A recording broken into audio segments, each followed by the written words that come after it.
what we want to do, this is all about Occupy Concord.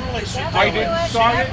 Get a lot of the publicity to everybody here. I'd like to act as the director of this General Assembly. Have I got it right side up? Yeah. Free Manning for America. Do you know who he is? No. Bradley Manning? No. Hey, Lynn. You should. I probably should. Do you want me to help you? Telling about it. Yeah. Now he's in solitary confinement. No trial.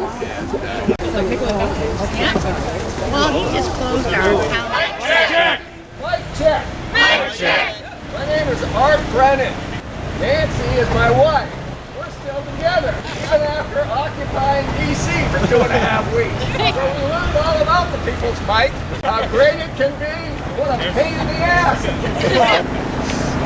We had probably 250 to 3,000 people involved in Occupy D.C. And you think it's getting close to the end. A new thing happened. And this occupation thing is a great new thing. But I'll give you a little bit about my background. I am from New Hampshire, originally from Ware, New Hampshire. I was about to be drafted in 1968, joined the Army, went to Ostia of 1971. I was called up by the 82nd Airborne to go to one of the, probably the biggest anti-war in Vietnam marches in U.S. history. And I was there with the 82nd Airborne guarding some police station in D.C. But those of us who were told when we were soldiers that it was going to be a dangerous place, there might be bombs under the bridges, there might be threats against us and people shooting. That's what we were told when we got there. When we got there and when we saw it, we saw the truth. And the truth was there were people there pitching in to stop that war. And thousands of Americans later who were killed, and tens of thousands of Vietnamese who were killed, finally died for, as we know, no good reason. And that was within, we pulled out of Vietnam within 5 or 6 years of the date of that last huge demonstration. What I want to say is this. I'm a retired New Hampshire Superior Court judge. I served as a judge for 15 years. I was a logger and stonemason for many years. The only reason I went to law school over here was because I got busted up and couldn't do that work anymore. I did serve in the 82nd. I was a jump. I was a jump.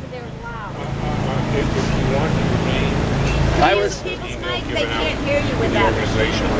Okay, you want to try the people's mic? Yeah. I was recruited by the State Department.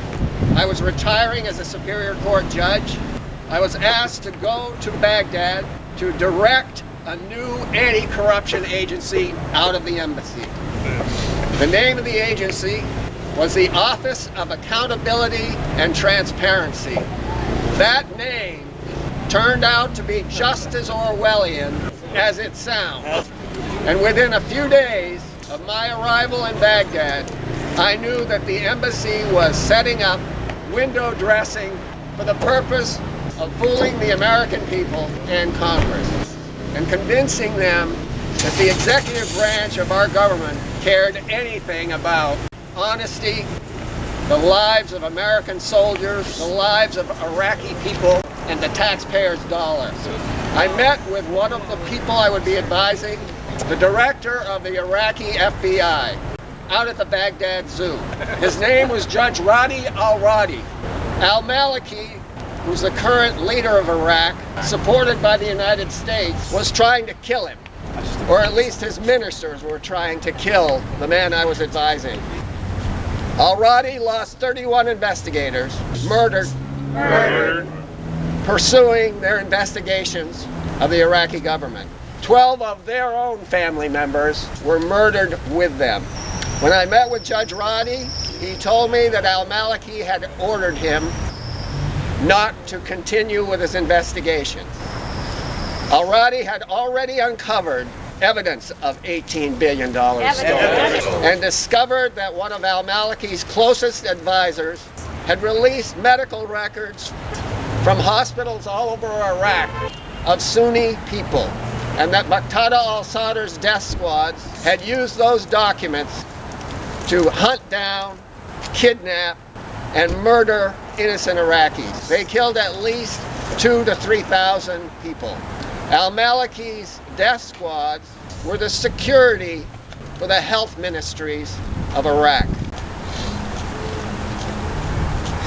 After I gave a briefing to the provincial reconstruction teams going out into the provinces of Iraq and told them what I was going to try to do with my team in Iraq to stop the corruption and the murder, one of the top JAG officers in Iraq came up to me and he said, "Judge Brennan, your job is dangerous, and it's not only from the Iraqis.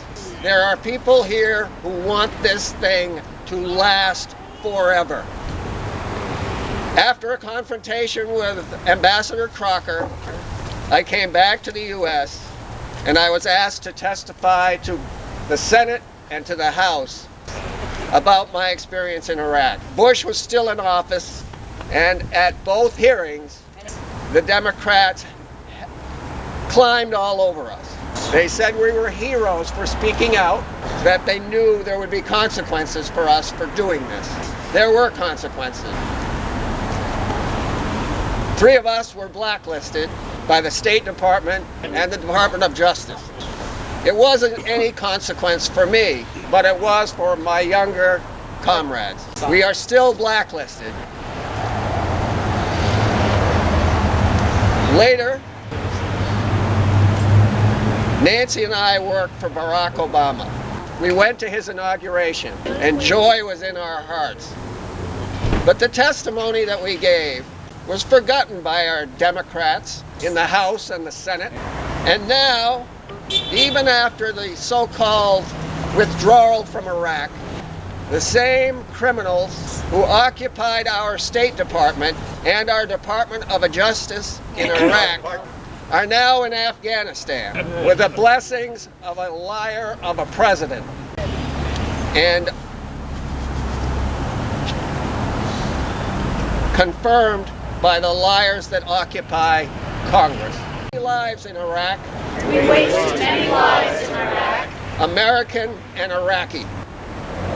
We're wasting many lives in Afghanistan. I don't know if you know what a rhino is. It's a huge armored bus. I traveled in them in Baghdad. It's like being in a tomb, surrounded by armor, surrounded by weaponry. Earlier today, in Afghanistan, 13 American soldiers were killed inside a rhino, along with 4 of their Afghan comrades. There is no excuse for this continuing war.